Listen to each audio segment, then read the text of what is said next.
Online hate bill o Eman Atienza bill. Inihain ng Senado sa pamamagitan ni Senator J.B. Ejercito. Detalye ng balita mula kay Raymond Adpan sa Aris 28. Raymond, good morning.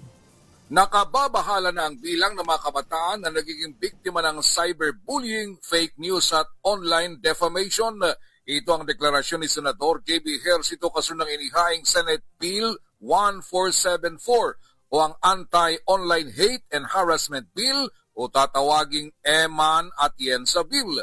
Ayon kay Ejercito, ang social media ay daan para magsiwalat ng katotohanan, ngunit nagagamit din sa pagsira sa pangalan at reputasyon ng ibang tao, pagpapakalat ng fake news, maling akusasyon at pati karahasan.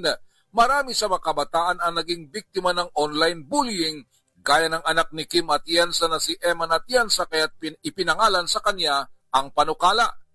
Ipinaliwanag ni Ejercito ng layunin ng panukala ay hindi upang hadlangan ang freedom of speech, ngunit upang tiyakin na may accountability o pananagutan ng sinumang miyembro ng online community. Protektado ang mga kritisismo, satire at opinyon laban sa mga politiko at opisyal ng gobyerno, huwag lang itong makapanirang puri.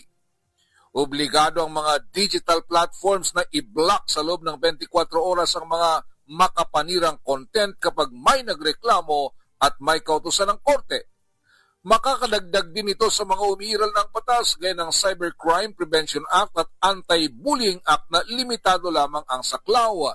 Sino mang mapatunayang lumabag sa Eman Atienza Bill ay papatawan ng multa mula 50,000 piso hanggang 200,000 piso depende sa bigat ng pagkakasala.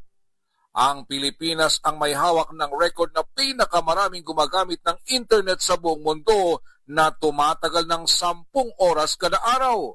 At noong 2024 ay tinatayang na sa mahigit 86 na milyong Pilipino ang gumagamit ng social media. Ang counterpart bill nito sa Kamara de Representantes ay inihain ni Bacolod City Congressman Albi Benitez.